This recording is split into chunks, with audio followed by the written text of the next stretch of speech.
Talvez assim por acaso, confundindo com um peixe grande encalhado, o homem da pré-história tenha descoberto a utilidade das baleias. Ao assar a carne do animal, talvez tenha percebido a espessa camada de gordura se transformando num óleo escuro e mal cheiroso, que ao queimar lentamente, podia iluminar durante toda a noite. Ao se acostumar com esse conforto, é normal que o homem não quisesse mais depender dos encalhes. Mesmo com embarcações e ferramentas rudimentares, mesmo tendo que enfrentar um animal com 500 vezes o seu peso, no mar, o homem se arriscou a caçar baleias.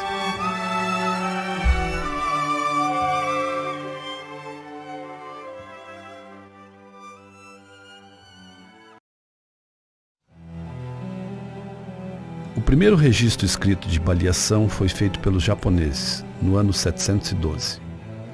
Na Europa, os precursores foram os noruegueses, que no ano 810 já viajavam pelo Oceano Ártico em busca de baleias. Eles ensinaram sua técnica aos flamengos, normandos e aos bascos, que seriam os maiores caçadores de baleia durante 400 anos. Moradores da beira do mar de Biscaia, os bascos eram favorecidos pela migração das baleias francas do norte. Caçaram tanto que no século XV houve a escassez dessa espécie, e com isso, a necessidade de se caçar em outros mares.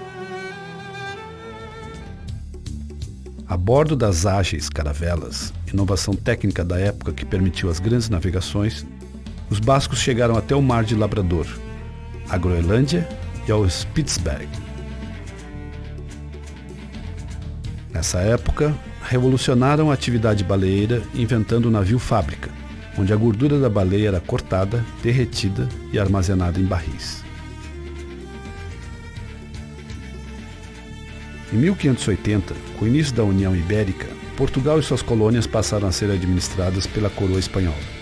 Em 1602, o rei Filipe III concedeu a 2 capitães bascos o direito de caçar baleias no Brasil. Durante o século XVII, a atividade se desenvolveu apenas no litoral da Bahia. E no século XVIII, foram criadas as pescarias do sul. A caça à baleia expandiu-se às costas fluminense, paulista e catarinense. A costa catarinense e a costa brasileira do sul do Rio Grande do Sul, até mais ou menos ali o sul da Bahia, é um lugar de ocorrência de cetáceo. É um dos lugares do mundo onde tem a maior variedade de ocorrência, né, de espécies. A gente tem aqui casos de baleia azul, baleia cachalote, orca, várias espécies de golfinhos oceânicos, golfinhos costeiros e a baleia franca. Então, claro que a franca a gente vê mais ela viva, né? Não nesse caso aqui, mas vê mais ela viva porque mães com filhote, elas têm esse hábito de vir para a costa para cuidar do seu filhote. Então esse é o motivo que a gente enxerga. Mas se a gente pegar um barco aqui e ficar aí fora uma semana, lá assim 5, 10 quilômetros longe da costa, a gente vai ver um monte de espécie de golfinho e de baleia.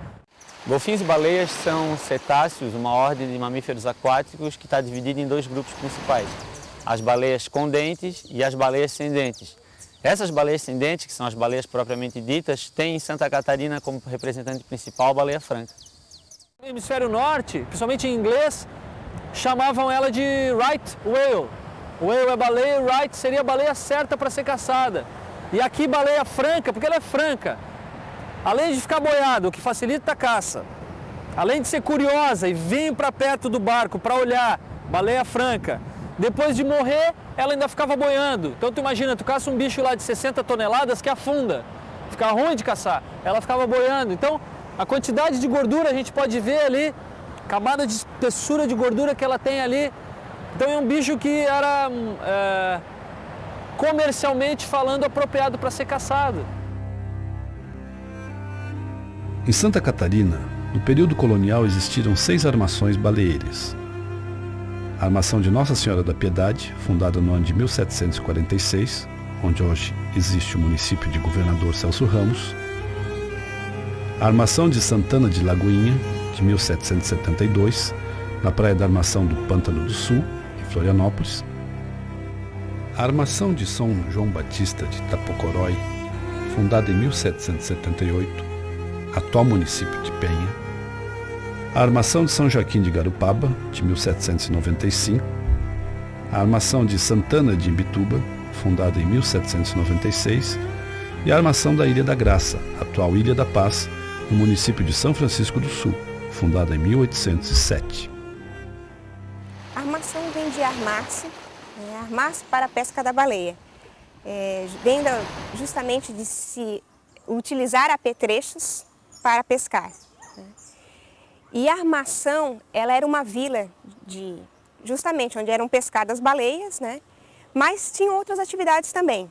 Atividades de subsistência, como a lavoura, os trabalhos junto aos engenhos, que dava justamente, garantia a sobrevivência desses, principalmente os escravos que trabalhavam nas armações. E a importância das armações para a história de Santa Catarina é fundamental, porque elas vão estar instaladas muito próximas às vilas de origem luso-açoriana. Mas apesar do litoral catarinense ter sido colonizado por açorianos, a atividade baleeira em Santa Catarina também é de origem basca e não portuguesa. Eu não vejo qualquer relação entre o aparecimento da baleação aqui em Santa Catarina e a baleação açoriana, que é posterior e é de origem americana anglo-saxónica. O que eu penso, o que me parece óbvio e provável, é que com a vinda dos açorianos para Santa Catarina, em meados do século XVIII, obviamente que eles se tenham encaixado no processo do fenómeno baleeiro, da atividade baleeira, como ilhéus, como pescadores, como homens ligados ao mar e às atividades pescatórias e ainda por cima ligados a uma realidade de ilha, é bem provável que tenham abraçado essa atividade, alguns deles. A Armação da Piedade, em Governador Celso Ramos, foi a primeira, a maior e a mais importante de Santa Catarina. Foi construída na mesma época do Triângulo de Fogo, formado pelas fortalezas de Santa Cruz de Anhatomirim, São José da Ponta Grossa e Santo Antônio de Ratones. Além do objetivo comercial, servia também para povoar e defender a região. Suas construções ocupavam toda a extensão da Praia da Armação. Era composta por telheiro das embarcações, casa da ferragem e ferraria, casa dos feitores, hospital e farmácia, igreja, casa grande e armazéns, senzalas, telheiro para construção, casa dos tanques, casa de frigir, depósito de lenha, casa dos cabos, casa do pano, casas dos baleeiros, fontes de água e trapiche. Para se ter uma ideia da grandiosidade dessa estrutura, os 13 tanques de armazenamento da Armação da Piedade tinham capacidade para mais de 6 milhões de litros de óleo de baleia. Se todo esse óleo fosse embalado em garrafas de cerveja, seriam necessários mais de 400 mil engradados, o suficiente para carregar 2.000 caminhões. Levando-se em conta que, de uma baleia de 50 toneladas, seja possível extrair 25 toneladas de óleo, seriam necessárias cerca de 250 baleias para encher os tanques da Armação da Piedade. Pode parecer exagero, mas existem relatos informando que no ano de 1761 foram caçadas mais de 200 baleias nesta armação.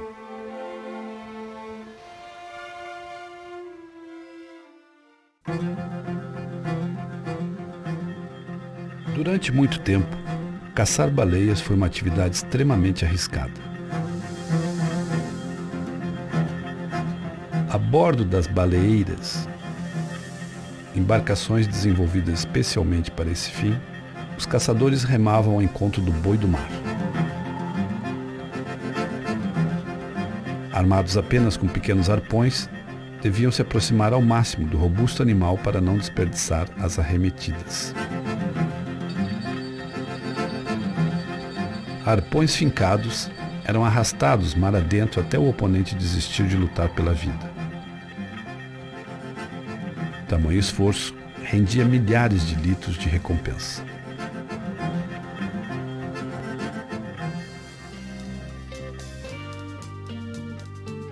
Em agosto de 2003, uma baleia franca encalhou morta na ilha de Santa Catarina. Para que os biólogos pudessem estudar os órgãos e retirar o esqueleto, primeiro foi preciso atravessar a capa de gordura.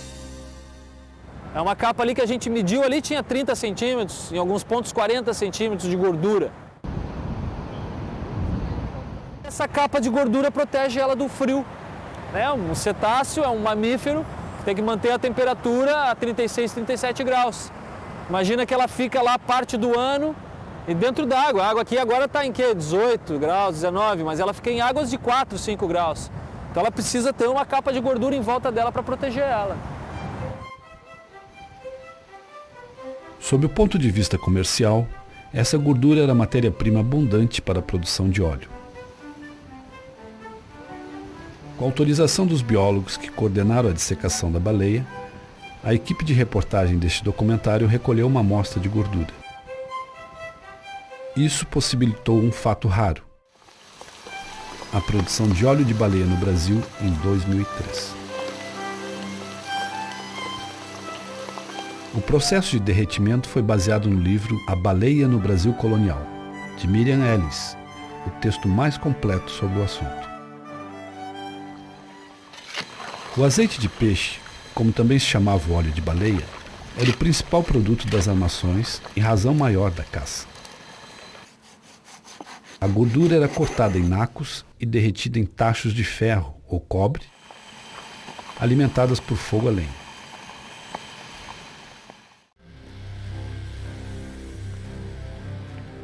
Fregem o toicinho e derrete-se nas caldeiras, que ardem dia e noite, em uma casa, e dissera melhor, em um inferno. Pelo perpétuo fogo, espesso fumo, nocivo fedor, e negros nus que com ganchos de ferro e instrumentos semelhantes fazem a própria figura de ministros de Satanás, ou de almas danadas. Destilada, a substância do toicinho se conserva líquida, e segundo a baleia maior ou mais pequena, dá 30 até 40 pipas de azeite, que além de ter muito serviço para usos diferentes, alumia todo o Brasil.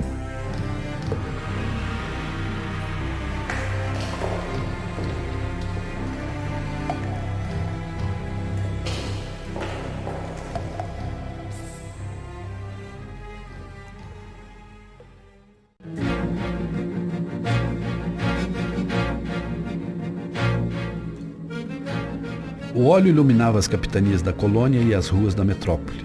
A fumaça manchava de preto as paredes. O óleo cheirava mal e iluminava pouco.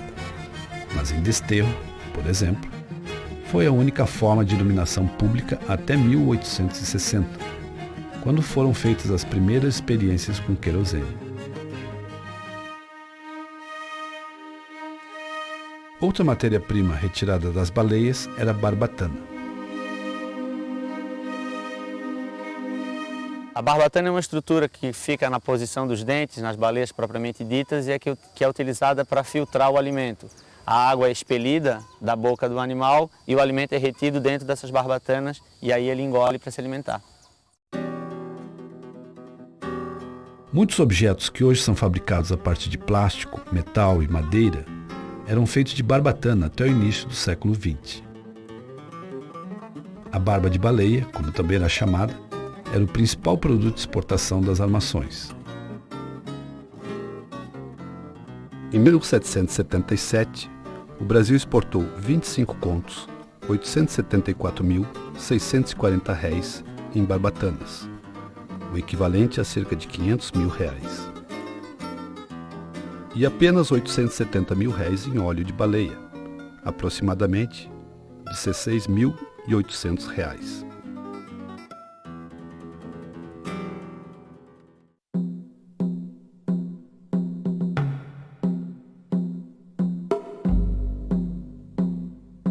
Estas construções imponentes do século XVIII, os maiores testemunhos da época das armações, foram construídas com óleo de baleia. Há relatos de que se utilizava também a borra, ou gala-gala, que é o resíduo do derretimento da banha. A provável composição da argamassa utilizada nessas obras era saibro, areia, proporcionalmente à presença ou não dessa areia no próprio saibro, cal de concha, que era queimado feito nas caieiras, e água. Óleo de baleia, segundo dizem, e com quase toda certeza foi utilizado. o óleo de baleia serviria como aglomerante. Misturado a cal e a água, origina o oleato de cálcio. Este elemento garantiria a resistência à ação corrosiva da chuva. Gostaria de provar se esse óleo de baleia melhora ou não as características da argamassa, principalmente quanto à resistência. Uma amostra do óleo de baleia foi encaminhada pela equipe do documentário ao Departamento de Arquitetura da Universidade Federal de Santa Catarina. Então, o que foi feito? Nós fizemos 3 tipos de argamassa, uma com saibro, areia, água e água com óleo de baleia. A outra com cal, areia, água, e cal, areia, água e óleo de baleia. E uma terceira, que era para verificar se realmente existe a coesão nas partículas quando se coloca o óleo de baleia, uma que foi feito só com saibro e óleo de baleia. Ou seja, tecnicamente não tem aglomerante. Com isso a gente vai conseguir avaliar se realmente o óleo de baleia confere uma resistência maior às argamassas ou isso na realidade era muito mais um pouco de história, um pouco de folclore, entre aspas, do pessoal do passado.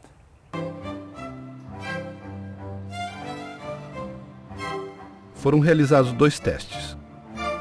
Um para medir a diferença entre as resistências das argamassas e outro para medir a impermeabilidade.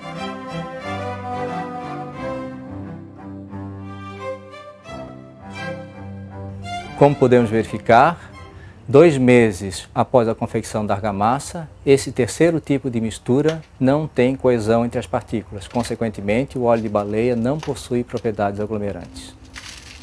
Quanto às misturas que já possuíam aglomerante, a cal hidratada, verificamos que o óleo de baleia reduziu a resistência daquelas argamassas à base de cal em 39% e em 66% as argamassas com cal e saibro. Quanto ao teste de impermeabilidade à água, o óleo de baleia melhorou em muito as características da argamassa. No teste de absorção total de água, a argamassa à base de cal melhorou 4 vezes a sua impermeabilidade. A argamassa de cal e saibro 20 vezes. No teste de capilaridade, a argamassa de cal foi mais impermeável 19 vezes e cal e saibro 53 vezes mais impermeável com óleo de baleia.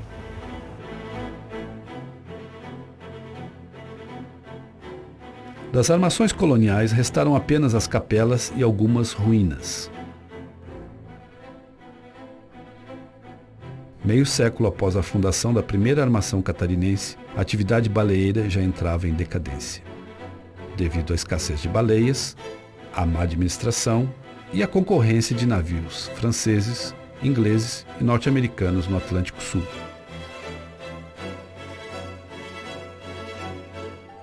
Em 1801, a coroa portuguesa rompe o sistema de arrendamento do monopólio existente desde a fundação do primeiro núcleo baleeiro.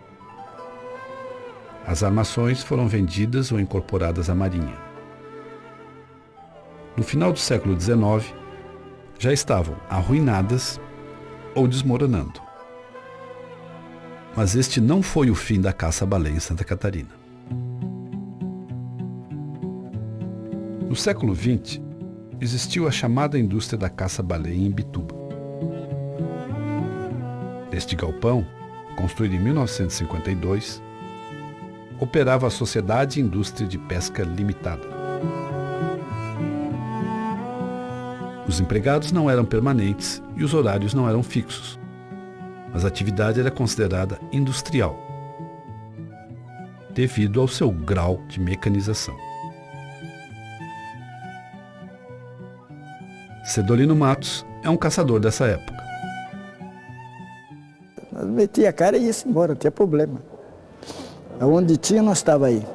Era só avisar, até baletar lugar, nós estava aí. Eram 3 barcos. Cada guarnição era 6 pessoas cada guarnição. 4 remando, o timoneiro e o arpoador. O timoneiro é que tem que olhar e ver para onde é que ela ia, né?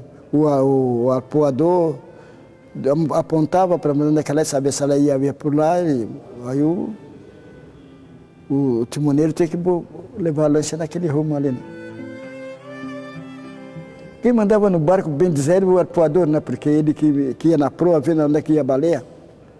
Eu era remador, nós ia no remo. Quando eu comecei, já se usava dinamite. Em 1935. Na hora. Era só explodir, pronto. Só se você não botasse no lugar, botasse mais para trás, que não acertasse o lugar para o morredor, né?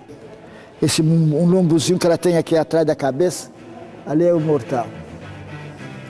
Ali é botar ali, não, ela não tem escapatório.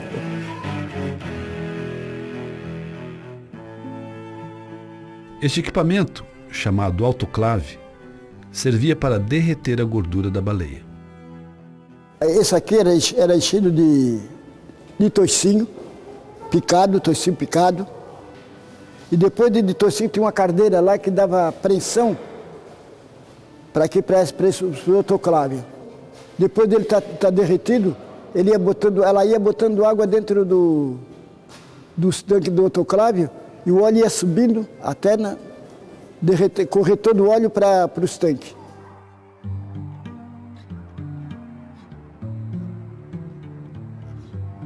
Eram caçadas, em média, 5 baleias por ano. Mas a variação era grande. Em 1957, foram capturadas 12. No ano seguinte, apenas 2. O barracão da baleia era uma central de processamento. Aqui também eram beneficiados animais caçados em outras praias catarinenses, como a armação do Pântano do Sul, em Florianópolis.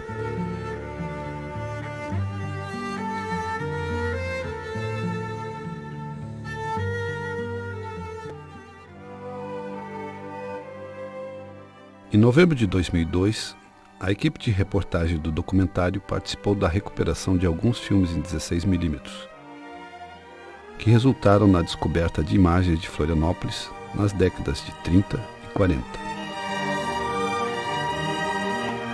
Cerca de 1h30 de cenas, ainda inéditas, mostram como era a ilha naquela época.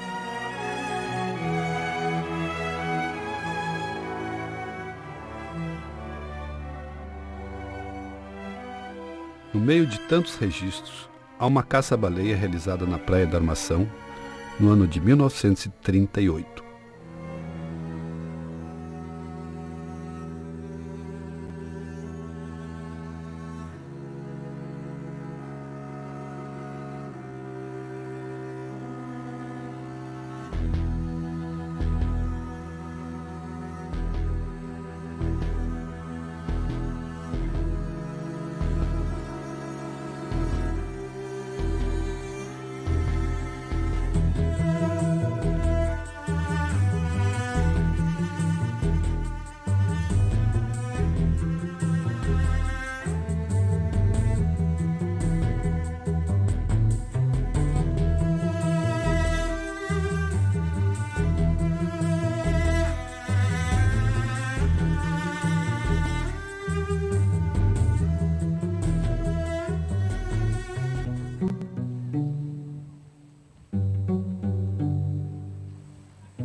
A Armação do Pântano do Sul é uma das praias catarinenses ainda muito ligadas à história da baleação.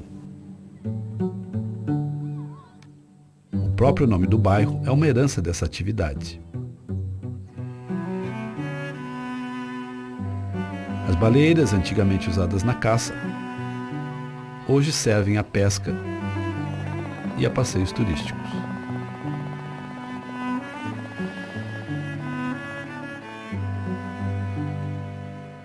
Os restos da atividade foram transformados em atrativo para o turismo e guardados como relíquia por alguns moradores. Eu encontrei esse tacho aqui em 1982, quando deu uma ressaca forte aqui na Praia da Armação.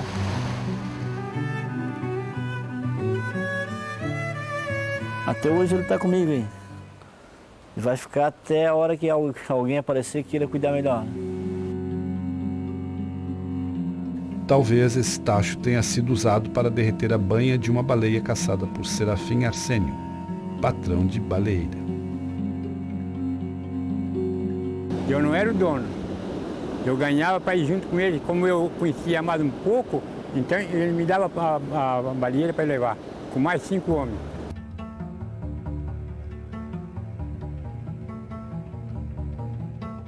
Quando eu ficava de barriga para cima boiada. Aí trepava em cima, amarrava ela para depois puxar para ali, ó.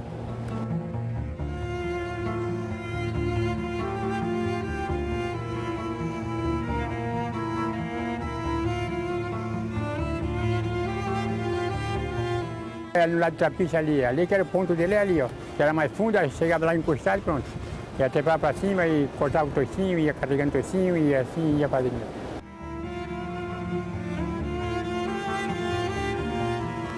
No final da década de 30, a notícia de uma baleia caçada na Armação corria toda a ilha. Vinha gente de tudo quanto era canto. Vinha do Ponto Sul, vinha do Ribeirão, vinha do Morro das Pedras, vinha da cidade, tudo aquela uma farra e uma festa, que era coisa medonha. Mas se no século XX já se usava cimento ao invés de óleo nas construções e havia lâmpadas elétricas para substituir os lampiões e pombocas, por que ainda se produzia óleo de baleia? Por causa da economia que fazia em casa, né?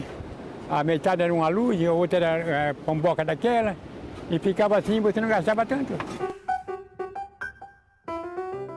Mas o principal motivo para se produzir óleo de baleia em Santa Catarina no século XX era a utilidade desse produto para um tradicional ramo da economia brasileira, a indústria de couro. Nos curtumes, o óleo de baleia era utilizado para amaciar o couro. Hoje em dia, outros produtos cumprem essa função.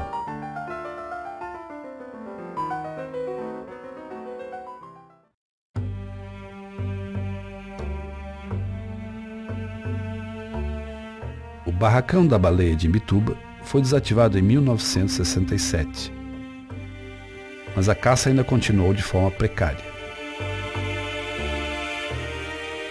Em 1973, os caçadores de Imbituba encerrariam um ciclo de mais de 200 anos. Caçariam a última baleia em Santa Catarina.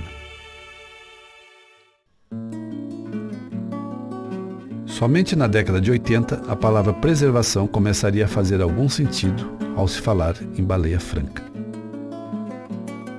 O projeto Baleia Franca nasceu no começo da década de 80, já como um produto de um trabalho muito maior no Brasil, que era a campanha contra a caça das baleias nas nossas águas. Nesse tempo todo, duas coisas aconteceram que acho que são marcos do trabalho do projeto. Uma foi a proibição da caça da baleia em 1987 e em 2000 a criação da Área de Proteção Ambiental da Baleia Franca, que é uma área federal de conservação da natureza, com cerca de 130 quilômetros de costa, e que protege hoje esse berçário que é o litoral centro-sul de Santa Catarina, uma das áreas mais importantes para a reprodução da baleia franca no mundo inteiro. A APA vai do sul da ilha de Santa Catarina até o balneário do Rincão, no município de Içara. Nessa área são proibidas todas as atividades que possam pôr em risco a sobrevivência da baleia franca, em especial a aproximação de embarcações a menos de 100 metros dos animais com motores ligados, como reza a legislação federal. A pesca deverá ser regulamentada. O IBAMA é responsável por essa fiscalização. O Estado, através da Polícia Ambiental, tem ajudado também na fiscalização, mas ainda há muito o que fazer. Eram 4.000 baleias francas no mundo inteiro quando nós começamos, hoje já são em torno de 7.000, incluindo essa pequena população brasileira, que foi a última a ser caçada até a década de 70. São resultados que nos estimulam a vencer as dificuldades que nós ainda temos e continuar com esse trabalho, ainda tem muito o que fazer, com certeza.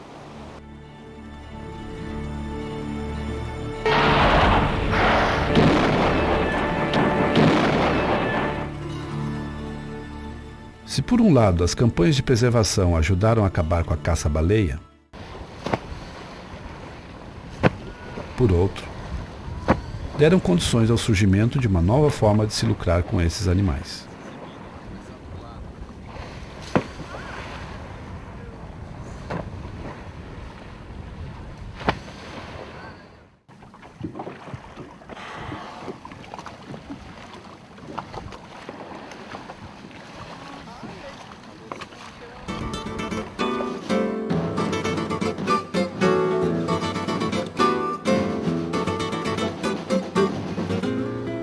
Imbituba é considerada a capital brasileira de conservação das baleias. Desde 1997, é realizada no município a Semana Nacional da Baleia Franca.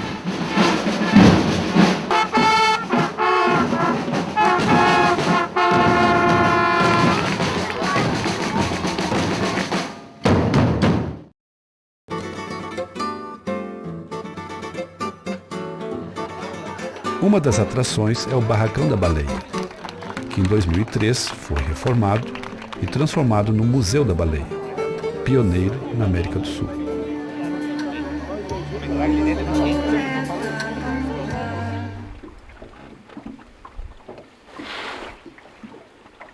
Mas o que atrai turistas de outros continentes para a região são os passeios para a observação de baleia, que migra para o litoral catarinense entre maio e novembro. Então eles vêm da Europa, vão visitar a Amazônia, passam uma semana no Rio Amazonas, aí do Rio Amazonas eles vão para o Pantanal, do Mato Grossense, ficam cinco dias, uma semana, e vêm a Santa Catarina para ver a baleia, ficam mais uma semana. É a nadadeira peitoral, ela está de barriga para cima agora.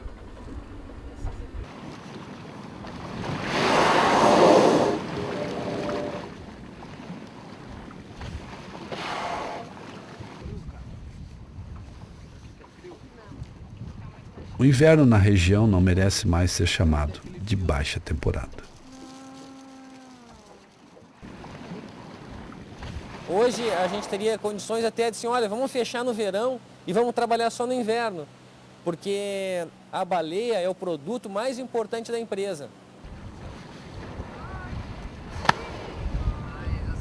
Todas as avistagens que a gente faz, a gente chega muito perto do bicho. A gente chega a 100 metros, a gente desliga os motores, tá? E calcula o vento e a corrente para que o vento e a corrente levem a gente lá pertinho dela, lá em cima dela, bem pertinho dela.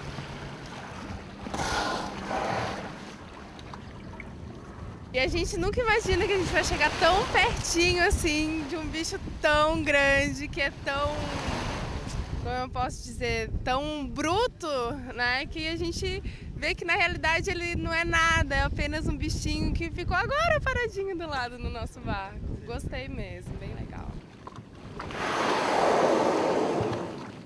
Hoje a baleia, além do turismo de observação no mar, existem produtos que são vendidos, existe todo o tema da baleia. Então, hoje a baleia ela é um negócio muito mais próspero, ela sendo mantida, sendo conservada, né, do que ela sendo caçada e morta.